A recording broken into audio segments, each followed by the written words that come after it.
Hey, Tony Gasson's here. Now I'm getting ready to go to bed, so this ain't gonna be nothing about 15 minutes. Lord willing.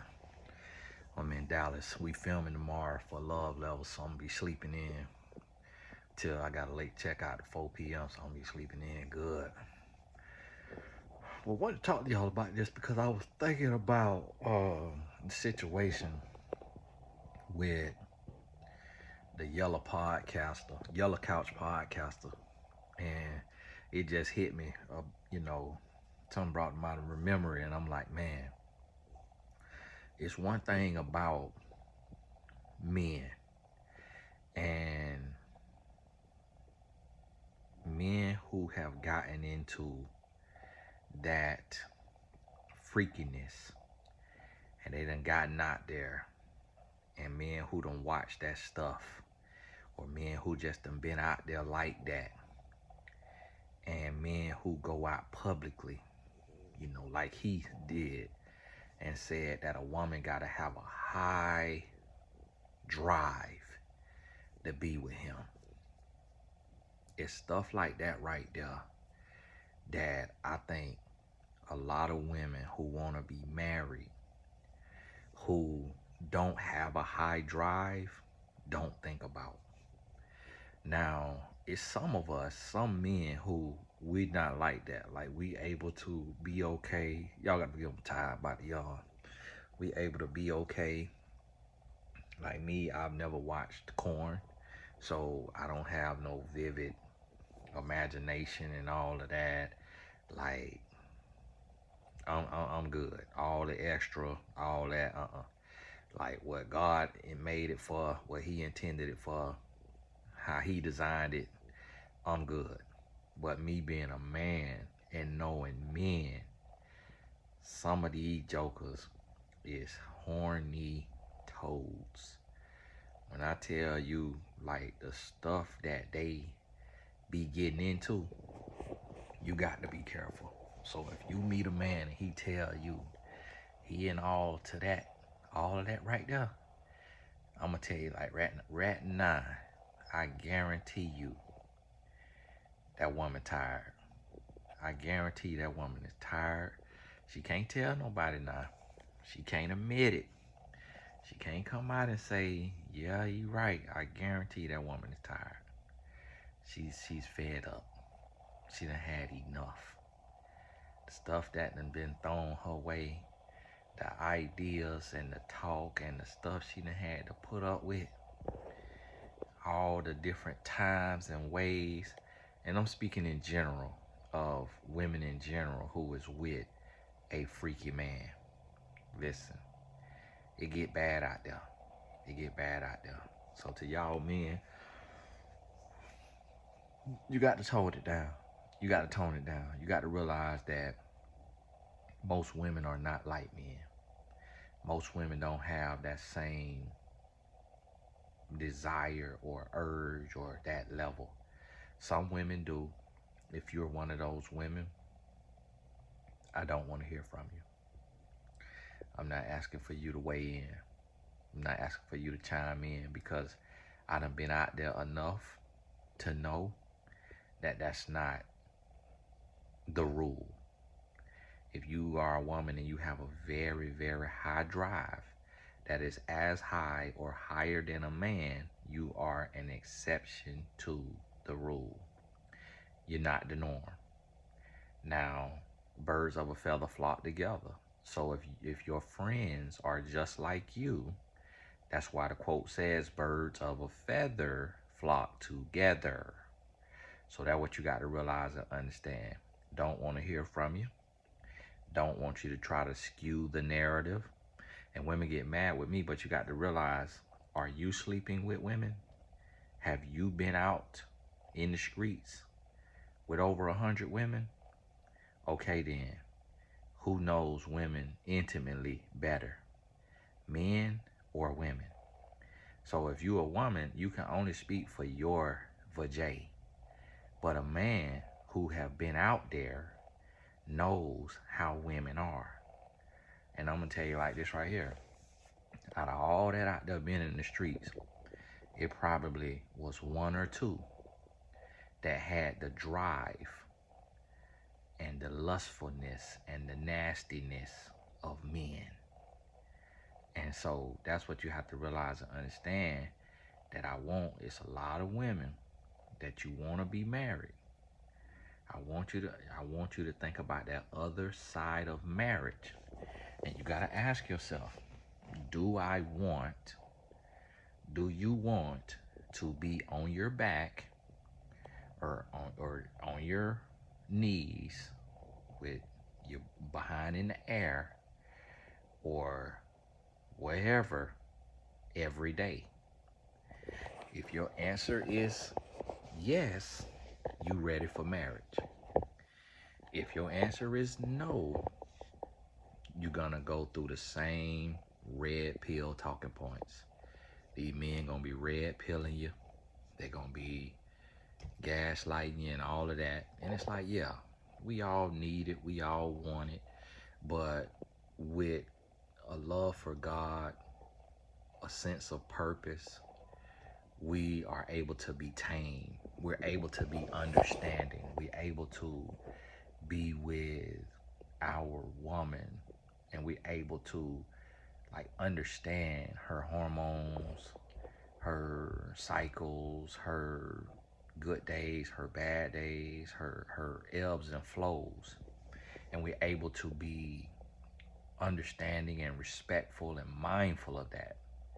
But a man without a real connection to the strength from God and to his purpose and to that peace and part that comes from God that helps you submit one to another, and those men become very selfish, very self-centered, self-focused, and can find themselves just really wanting to fulfill lust all the time.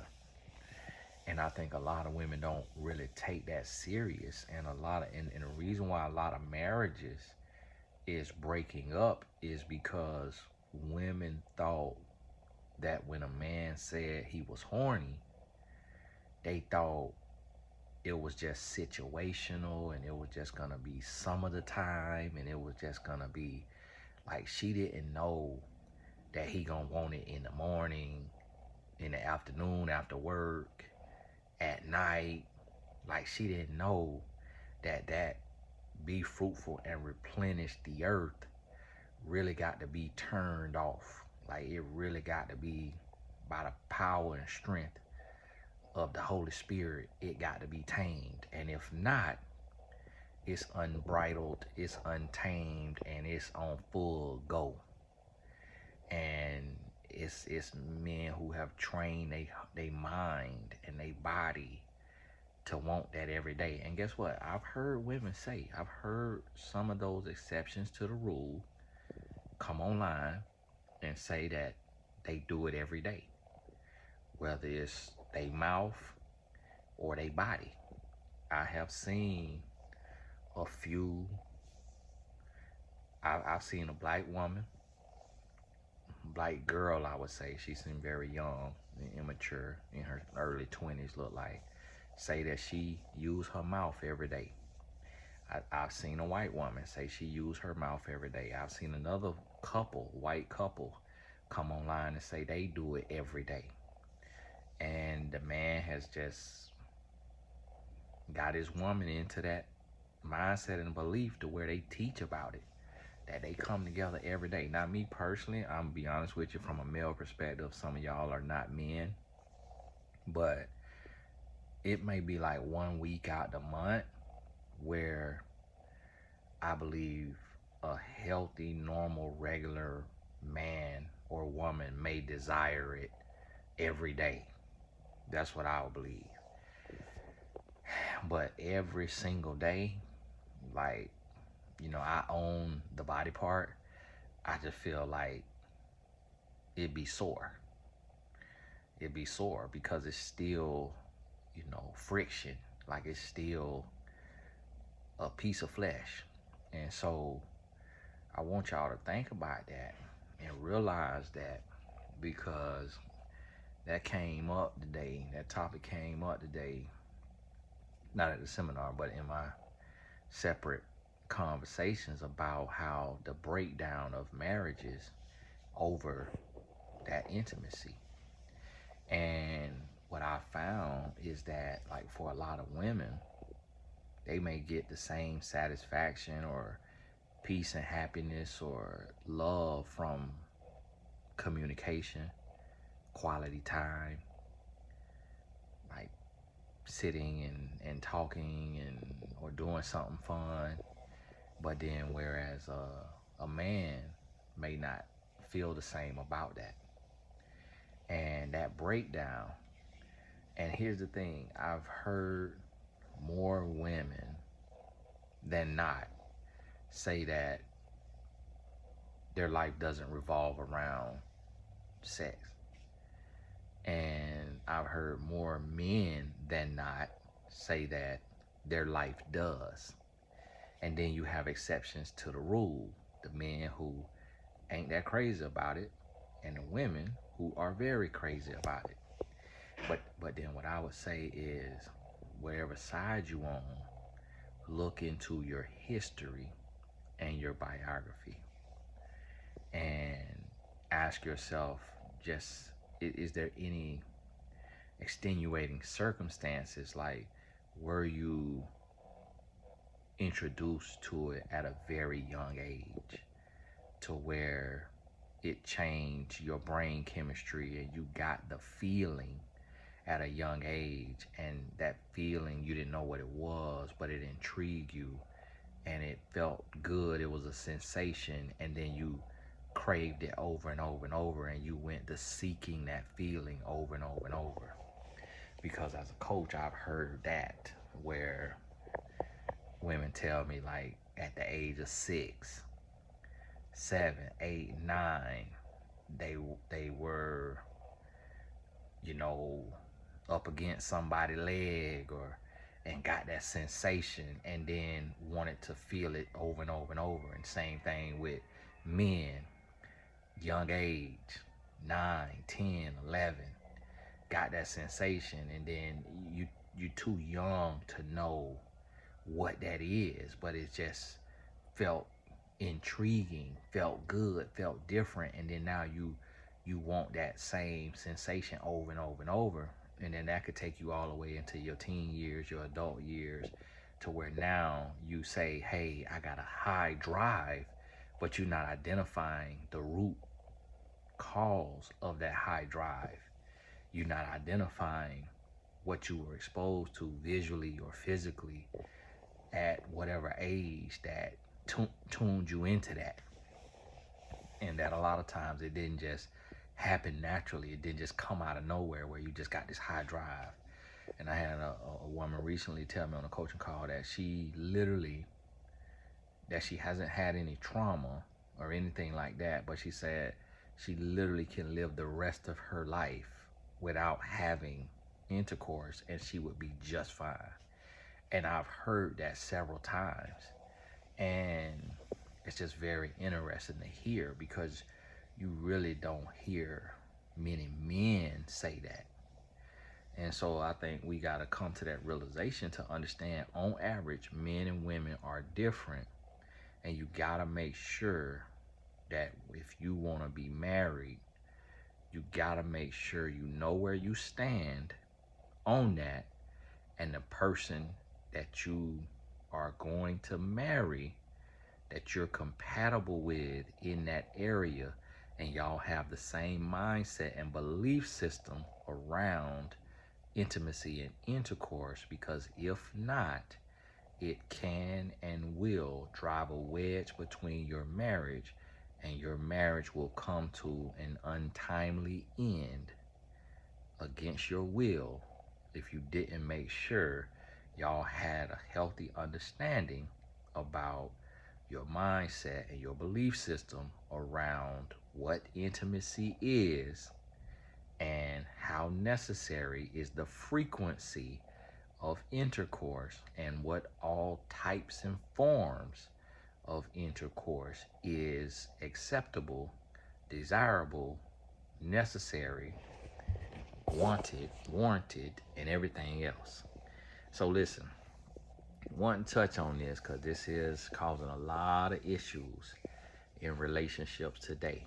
So think about that, get clear on it, and don't nobody need to know but you and your partner and what works for y'all.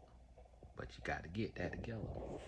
But hey, this Tony Gaskins, all the important links in the description. See y'all tomorrow for the love level shoot. I'm about to get me some rest. And also, thank you to all of our donors. Any of you that's donated to the Tony Gaskins Family Foundation for the Boys Program. We love you. We need you. We appreciate you. The link is in the description. Save it just in case the Lord bless you out of nowhere. Shout out to Austin. Just blessed us today with a $2,000, $2,100 donation, which we just booked flights for some of the boys, and that was